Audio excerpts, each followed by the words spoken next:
Shalom, shalom, tá gravando, Rafael? Estamos começando aqui uma reportagem em loco, estamos na cidade de Cananéia, considerada a primeira cidade do Brasil, aliás é o lema aqui da prefeitura, né? Aqui começa o Brasil, acho que é esse o lema, né? É, o primeiro povoado. Primeiro povoado, não cidade, mas povoado. E estamos aqui também com a Paula, moradora daqui, dona da Cantina das Ostras. Ponto das Ostras, pastor. Ponto das Ostras, não é cantina? Não, Ponto das Ostras. Mas na internet não tá? Ponto das Ostras. A Miralva falou que era cantina. A Miralva falou, tá certo. E também estamos aqui com olha só, a galera toda aqui, ó. Olá. Nós vamos estudar história junto e almoçar junto. Né? Aqui quem tá aí, ó. Papai Noel Jorge. Natal já acabou. Eu também estou de Papai Noel. Mas nós temos aqui também o Dr. Henrique Lobo, né? E a primeira coincidência foi isso. O nome da rua onde a Paula tem o restaurante dela é Pero Lobo. Beiro Lobo. Pero Lobo. E a outra paralela é Tristão Lobo. Já vimos que o Dr. Henrique Lobo, então a família dele é fundadora aqui, ou pelo menos tem um pedacinho dessa história aí, tá bom? Vamos começar. Conta um pouquinho aí do que você estava pesquisando, você começou a falar pra gente. Então, eu estava pesquisando que Cananéia, na verdade, tem relatos que Cananéia era para ser um Nova... Isso o senhor não sabia. Não. Que Cananéia era para ser um Nova York. A Holanda? Os judeus Os holandeses? judeus holandeses. Era pra começar aqui, Era foram pra lá pro começar. Recife. Foram para Recife depois, porque eles foram os condenados que tinham em Cananéia, e meio que expulsaram eles. Mas eles acreditavam que Cananéia era muito próspero, muitas riquezas. Tanto que você pegar Nova York, ele é uma ilha também. Eles gostam dessa coisa, Manhattan. Até o formato. Até o formato. É, A ilha de Manhattan ali, né? tô. É. E é isso não é contado, porque até então Cananéia tinha muita coisa sobre cana, era cana, açúcar e mais alguma coisa que plantava aqui em Cananéia. Então os judeus viram muita oportunidade de crescer muito. Só que tinha uns condenados aqui que eles ficaram com medo, aí eles foram para Recife. Isso aqui era um presídio, então? Era um Funcionava presídio. como presídio? Presídio, que eram os condenados. Mas isso a gente tá falando que época? Ai, Tem noção? Agora eu me Isso agora... é 1500, 1500 e pouco, Até 1800? mais. 1800, Até mais. já 1700. Porque- Porque Nova York é 1700 e... Lembra? Quando eles saíram... Eles saíram daqui, né? Saíram de Recife. Eu vou contar as coisas que me chegam no restaurante, porque até então eu conheci um ex-secretário de turismo de Curitiba, do Paraná, e ele falou para mim que quando ele foi para a China, tem relato de Cananéia. Na China. Oh. É muita coisas aleatórias assim que chega assim que para mim assim que eu fico só da China, que ele chegou e que tem relatos de Cananéia que eles pegaram porque antigamente os chineses gostavam de navegar, né? Então os chineses eles descobriram Cananéia. E tem coisas, documentos que relatam Cananéia lá também. Canané na China. Na Cananéia na China. Mas tem um nome Cananéia lá. Não, relato. Relatos Relato dessa terra aqui. Dessa terra. Nova York, quase 100 anos. Cananéia foi fundada em 1531 e Nova York em 1624. A saída desses holandeses daqui é antes de 1624. Porque eles... 97 anos depois fundou Nova York. Total sentido. Então. E aí? O que mais podemos acrescentar nessa história aí? Esse relato... Quando o Martim Afonso chegou aqui em 1531, Canané já tinha gente aqui, judeu, em 1501. Sim. Em 1501 já tinha judeus Já aqui. tinha judeu morando aqui, que ele conta a lenda, a história, né, que ele casou com a Índia, né? Essa Índia, ela tinha que derivou o nome de Cananéia, né? Vem desse casamento do judeu Do com a judeu Índia. com a Índia, Mas Canané já era conhecida pelos fenícios há muitos anos já. Vamos pegar Há 2.800 anos atrás. 2.800 anos. Período de Salomão. Período de Salomão, muito antes do que os portugueses chegaram. Então o judeu já sabia desse nome aqui. Então vamos lá, vamos ver agora a história da pré, ou seja, da época de Salomão. Uau. Vamos entrar nesse ponto aí, doutor Lobo? Relata pra gente, põe aí pertinho pra sair ali. Em 1 Reis 10, 1 Reis 9, fala que Salomão ele construiu um estaleiro naval em Edion-Geber, no Mar Vermelho, perto do Golfo de Acaba, próximo de Elat. E eles saíam lá de Israel e vinham aqui na América do Sul buscar o ouro, né? Que é o ouro de Ofir. Né? Ouro de Ofir. O rio hoje chama Japurá. A transliteração de Ofir para português é Japurá. Japurá. Que é na Amazônia, né? Então eles saíam de Sidom, Líbano hoje. do Líbano, vinha passava pelo Estreito de Gibraltar, e muitos mapas na Europa, nos museus, né, assim, tanto do Museu do Louvre como o Museu de História de Nova York, Museu de Londres, né, todos esses museus de Berlim, eles falavam que ninguém sabia que era destino ignorado. Ninguém sabia para onde os fenícios iam, era destino ignorado. Mas quando eles voltavam, que eles passavam no Estreito de Gibraltar, que só tem 10 quilômetros entre a Espanha e o Marrocos, sim, eles eram saqueados pelos gregos. Os gregos saqueavam a carga deles.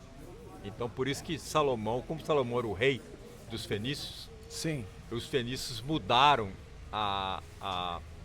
o Salomão mudou a rota. Em vez de sair do mar Mediterrâneo, começaram a sair do Mar Vermelho.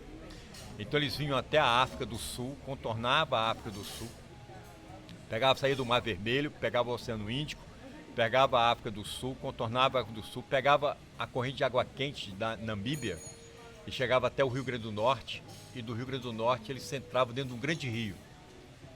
Amazonas. E ele deram o nome do rio de Solimões, em homenagem a Salomão. A Salomão. Né? Aí começou a conectar, hein? Então eles iam negociar o ouro com os nativos da região, levavam a madeira que eles não conheciam, né, lá em Israel. Pau-brasil, será? Não, outras madeiras. Madeiras Tanto é que da tem um Floresta relato Grande. dessas madeiras que eram levadas pelos sidônios. Não, depois que as madeiras que foram levadas com a questão do pau-brasil foram pelos portugueses. Sim, isso é bem né? posterior. Então eles levavam madeira, levavam ouro, de modo que Salomão, eles levaram aqui do Brasil para construir o primeiro templo em Jerusalém 15 toneladas de ouro. Está lá em 1 Reis, aqui 26. Tem também o relato dos bugios, dos pavões. Vou chegar lá. Vamos lá. Fez o rei Salomão também naus em Edion-Geber, que estava junto a Elat, na praia do Mar Vermelho, na terra de Edom. Mandou Irão com aquelas naus os seus servos marinheiros conhecerem o mar com o servo Salomão. Chegaram ao Ofir e tomaram de lá 420 talentos de ouro. Um talento tem 36 quilos. 420 talentos de ouro tem 15 toneladas de ouro. Nó. Que o rei trouxe. Esse Brasil doa muita trouxeram coisa. o rei Salomão. Né? A primeiro Reis 10. Em primeiro Reis 10. Vamos ver aqui. 10. Também as naus de Irão, que de Ofir transportava ouro, traziam de lá grande quantidade de madeira, sândalo e pedras preciosas, né, que era a madeira, né, que a madeira é diferente, que chamava de sândalo, madeira de sândalo. Pedras preciosas e sândalo. Pedras preciosas e sândalo. Levava o sândalo do Brasil? É o sândalo do Brasil, daqui da...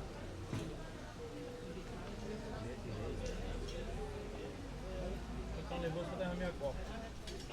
E ele fala aqui do macaco bugio, que eles gastavam 3 anos para vir aqui e voltar, né? Porque, 1 Reis 10, 22, porque o rei tinha no mar uma frota de Tarsis, com a naus de Irão. de 3 em 3 anos, voltava a frota de Tarsis, trazendo ouro, prata, marfim, bugios e pavões. É. O Esse macaco só bugio tem aqui, né? só tem na floresta amazônica e na Mata Atlântica. E aí? Não tem em outro lugar do mundo. Né? Levava para o rei Salomão o macaco bugio. E é muito interessante que quando o rei, que Nabucodonosor, Salomão morreu, né? Nabucodonosor veio conquistar Jerusalém, o sacerdote do templo era Jeremias. A Jeremias esconde a biblioteca de Salomão, onde tinha as cartas náuticas de navegação, para que eles não fossem saqueados, não fossem queimados, que Nabucodonosor ele tinha essa coisa de queimar tudo onde ele conquistava. Certo. Né? Tanto é que queimou Jerusalém toda. Queimou toda Jerusalém. E o Jeremias escondeu a Arca da Aliança em outro lugar, que até hoje é destino ignorado. Ninguém sabe. Ninguém sabe. Aí em 1212, quando chegou os Templários, que construiu, hoje é a mesquita de Al-Aqsa, né? Sim, Na esplanada do templo, em Jerusalém. Onde era o templo de Salomão, construíram a Al-Aqsa. Eles acharam a biblioteca de Salomão debaixo As cavernas das subterrâneas. cavernas subterrâneas de Jerusalém e construíram no norte de Israel, em Acre, a fortaleza de Acre. Sim. Era um prédio de 3 andares, ele tinha um túnel de mais de 60 metros que saía na praia, né? E eles, de modo que construíram um muro de mais de um muro de 30 metros por 8 metros de altura, de modo que as caravelas vinham do norte, do lado do Líbano. Sim. Ela ancorava, descarregava e carregava e ninguém via. Olha. Porque os templários, eles entravam de barco dentro do túnel, de canoa, Já saía e dentro saía da lá no fortaleza. pré, saía dentro da fortaleza. Né? Então, quando Saladino foi lá matar os templários, e por ali eles roubaram a biblioteca de Salomão e sumiram com ela, que até hoje ninguém sabe, é destino ignorado, os templários entraram dentro do túnel com as canoas, entraram no barco deles e foram embora. Quando Saladino chegou lá, não tinha ninguém dentro Tinha nada. da fortaleza. Né? Ele manda enterrar a fortaleza. Né? Sim, ela foi redescoberta década de 80 ou 60, não sei. De 1956. 56, Nas escavações, né? Começaram a estudar. Aí foi muito interessante, eu fui dar uma aula em Tel Aviv e o professor perguntou para mim assim, o que você quer conhecer aqui em Israel? Eu falei, a fortaleza de Acre. Eu brinquei assim, né? Aí quando foi, aí ele falou, vou te levar lá. Abriu para visitação pública em 2015. Isso era em janeiro de 2019. Você foi em 2019 lá? Conhecer? Conhecer? Conhecer a fortaleza de Acre. E quando eu vim embora pro Brasil, em janeiro, em maio, eu moro em Vila Velha, no Espírito Santo, eu estava em casa, aí chegou uns meninos lá, vamos comer uma pizza hoje na praia, na pizzaria na praia, falei, vou lá, 8 horas da noite lá. Aí cheguei lá umas 10 para as 8, aí chegou os meninos com mais um rapaz, mais ou menos do meu tamanho, e nós entramos dentro da pizzaria, aí chegou 2 meninos atrasados. Aí os meninos chegaram, o rapaz estava do meu lado, eles reverenciaram ele, Sua Alteza, boa noite. Eu falei, misericórdia, quem que é esse homem? Luiz Felipe Orla de Bragança, tetaraneto de Dom Pedro II. Né? Aí conversa vai, eles soltam a máxima, né?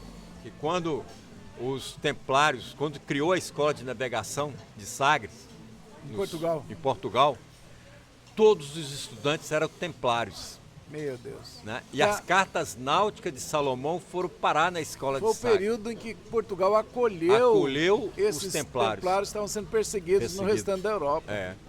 Eles ficaram lá 100 anos, isso mesmo. E fundaram não, mas foram para a escola de Sagres. Aí, então o Cristóvão Colombo pegou a carta náutica. Todos judeus. Todos judeus. Pegou a carta náutica, atravessou o mar e descobriu as Américas. O Pedro Alves Cabral veio pelo norte da África, atravessou o mar por causa do Tratado de Tordesilhas, que já tinha assinado. Ele desceu ao litoral brasileiro até a Bahia, enxergou o Monte Pascoal e foi para um porto seguro. Né? O Vasco da Gama veio até a África do Sul, contornou e foi para a Índia. E o Fernão Magalhães deu uma volta ao mundo. Quando o Américo Vespucci veio em 1508 da nome à costa brasileira, do Ceará até São Paulo. Ele veio dando nome às praias, enseadas, os rios. E quando ele chega em São Paulo, ele chega onde? Em Cananéia. Pero Vaz de Caminha. Não, Américo Vespúcio. Américo Vespúcio. Deu o nome, veio porque já sabia que os fenícios já tinham achado aqui. Ou seja, essas cartas náuticas de Salomão foram a base para a navegação da Escola de Sagres para Cabral, para como chama, o Cristóvão Colombo, para Magalhães, Américo Vespúcio, Vasco da Gama. Todos eles navegaram baseado nas cartas náuticas de Salomão. Todas as caravelas tinham a Cruz de Malta. A Cruz de Malta. A Cruz de Malta, né? Por causa dos cruzados templários. Ou seja, Salomão já tinha fenícios vindo aqui, 2.800 anos antes. Criaram as cartas náuticas que serviu de base para os descobridores. Redescobridores, porque já descoberto já estava, né?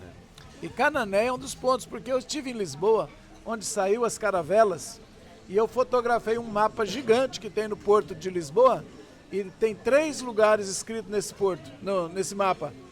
Porto Seguro, Cananéia e o terceiro, eu não me lembro. Mas eu tirei essa foto em cima desse mapa. Falei, olha Cananéia aqui. No mesmo dia que eu estava fotografando lá, Deus tinha falado para o Dejaí vir até Cananéia. E ele veio orar aqui em Cananéia no mesmo dia que eu estava lá. Por que eu não lembro as razões agora. A Universidade de Maryland, no leste americano, tem 50 anos que estuda os povos da Amazônia. Ok. Né? E eles descobriram que há 2.800 anos atrás, eles estimam que na Amazônia morava 10 milhões de pessoas. Era quando os fenícios vinham aqui negociar o ouro. Então, da onde que veio esse povo para colonizar a Amazônia? Então, tem um museu de navegação em Oslo, na Noruega, que chama Kon-Tiki. É um norueguês, ele era antropólogo, casou com uma bióloga, foram passar a lua de mel na Polinésia Francesa. E quando eles resolveram morar lá 4 anos. E eles começaram a ver que na navegação, ele morou para lá e começou a perguntar para os mais velhos, de onde vocês vieram? Nós viemos do lado do nascer do sol. E o nascer do sol era a América do Sul. Como é que os caras vieram da América do Sul para a Polinésia Francesa? Então ele foi para o Peru, fez uma jangada de madeira, amarrada com corda, madeiras da Amazônia, colocaram em Lima, no Peru, em 157 dias chegaram na Polinésia Francesa. Correntes naturais. Né? Ele e mais 4 malucos fizeram essa viagem, chama Kon-Tiki. A réplica desse barco está lá em Oslo, na Noruega. E eles atravessaram também do Marrocos, fizeram um barco de junco no Egito e atravessaram do Marrocos até Barbados em 57 dias. Então a turma da Malásia, da Filipinas, da Indonésia, colocava o barco no mar e a correnteza do Pacífico trazem ele para a América do Sul. Então eles chegaram na Colômbia, na Venezuela, na Colômbia, no Chile, no Equador, no Peru e no Peru. Né? Então esse pessoal que chegava ali, quando eles tentavam voltar, a correnteza jogava eles para a Polinésia Francesa. Então eles não voltavam para o país de origem. E esse pessoal, porque quando a Sara morre, Abraão casa com Quetura e teve 6 filhos. E ele manda, e antes por causa de Isaac, que era o filho da promessa, ele manda os filhos de Quetura para o Extremo Oriente. O povo do zoinho puxado, né, pequenos, baixa estatura, não são grandes estaturas, são baixa estatura. E eles vão para o Extremo Oriente formar a Malásia, Filipinas, a Indonésia, o Japão, a China, a Coreia, né?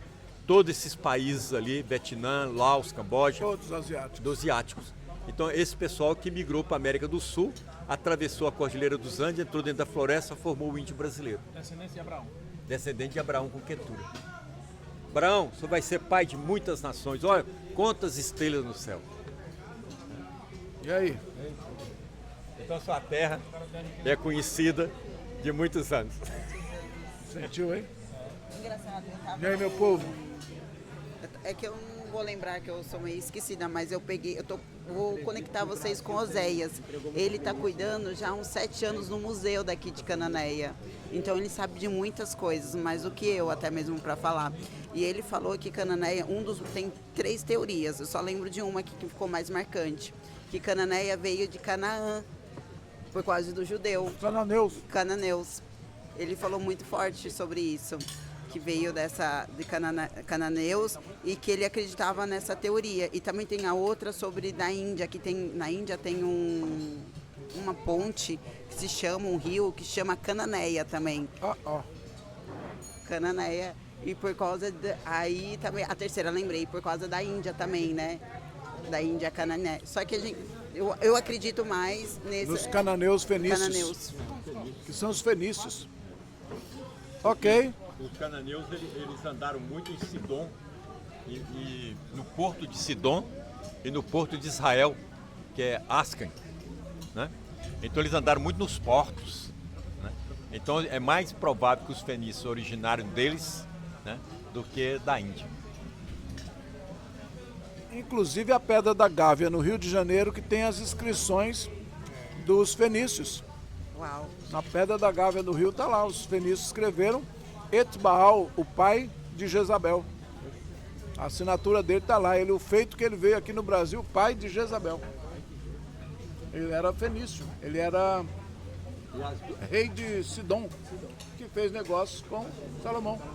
E as doenças que os espanhóis trouxeram, essa turma morreu muita gente na Amazônia. Os nativos morreram muito. E as famílias vendo, as famílias amigas morrendo por causa de enfermidade, eles se isolaram dentro da floresta. É o povo isolado. Então até hoje que tem medo do branco, porque ele traz doenças, né? Foi passando de geração para geração que eles trazem doenças e as doenças matam. Hoje nós escutamos uma história do... Onde foi que o rapaz contou para nós? Foi você, ué? Conta aí aquela história do pastor que entrou na tribo. Tem um amigo, chama Giovanni Rodrigues. É um missionário. E ele teve uma experiência numa tribo de índios no Mato Grosso. E nessa tribo, eles são apelidados de Solomons. E ele perguntou por que o nome deles eram Solomon, o apelido deles era Solomon. Eles disseram que é em homenagem a um grande amigo dos pais deles, ou seja, dos antepassados deles, que era um rei do outro lado do Mar Grande, que construiu a casa do Criador e vinha buscar madeira nas tribos dele em troca de ouro e cachaça. E o nome desse rei era Solomon. Mato Grosso. Não. E é a história do pastor que contou isso. Conta a história desse pastor, como é que ele chegou lá, o da mecha. Giovanni tem uma mecha branca na cabeça. Hoje não mais, né? Já tá de cabelo grisalho o Giovanni. Branqueou tudo. Mas quando eu conheci ele tinha o cabelo pretinho e uma mecha branca. Ele disse que não entendia por que ele tinha essa mecha branca. Nunca entendeu porque não era um sinal familiar, da família, né? Um sinal hereditário. E aí ele estava na casa de alguns discípulos no Mato Grosso e um dos discípulos dele fornecia facão para a tribo. E convidou ele para ir na tribo com ele entregar uns facões. E foi recebido pelo o cabeça ali, o cacique. E o cacique olhou para o Giovanni e perguntou para o fornecedor de facões assim: quem é o homem branco? E ele explicou, falou, ele é um representante amigo do Criador. E falou, o que é que ele faz? Ele fala sobre o Criador. Aí o cacique disse, ele pode vir falar sobre o Criador para nós? Aí marcaram e Giovanni foi. Eles juntaram todas as comunidades dessa tribo e Giovanni disse que quando pregava, os mais velhos, o cacique e os anciãos, choravam. E ele ficou curioso e perguntou para o discípulo dele, que era o fornecedor de facões, e disse assim, por que eles choram? E o cacique disse, porque os nossos pais nos ensinaram a não confiar no homem branco. Eles foram envenenados pelo governo na década de 60. A história do açúcar. O governo soltava açúcar de avião e açúcar era envenenado para matar eles, para poder invadir o território deles. E aí eles mostraram pro Giovanni os sacos de açúcar que ainda tinha lá, os pacotes de açúcar, né? E ele disse, olha, nós não confiamos e não damos acesso ao homem branco. O homem branco não vem aqui na tribo. Você só veio porque os nossos pais diziam que o Criador mandaria um homem branco, amigo e representante dele, para falar sobre ele aqui. E o sinal que o homem foi o Criador que mandou, esse homem ia ter uma lista branca na cabeça. E Giovanni disse que ali naquele momento ele entendeu por que nasceu com aquela mecha branca. Hoje, Giovanni é o único homem branco que dorme na tribo. E a tribo são os Solomãs. Solomãs, no Mato Grosso. E disseram que os pais deles contam a história de que um homem construiu uma casa para o Criador e levou a madeira dali. Salomão, o nome deles é Solomão por causa disso. Solomão. Em homenagem ao rei Salomão, porque comprava madeira no Mato Grosso. Meu Deus do céu. Isso é forte, hein? Hoje é dia de histórias chocantes. Isso é forte. Mas você está convidado agora a almoçar com a gente. É, Olha que mesa comer linda. peixe. Olha o peixinho. Tá bom?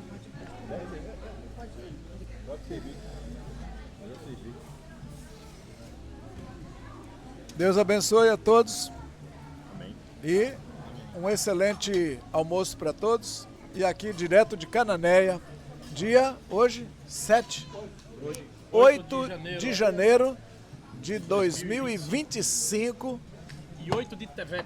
8 de Tevet de 5.785. Uau. Não é isso, Clara? Fechado. Deus abençoe.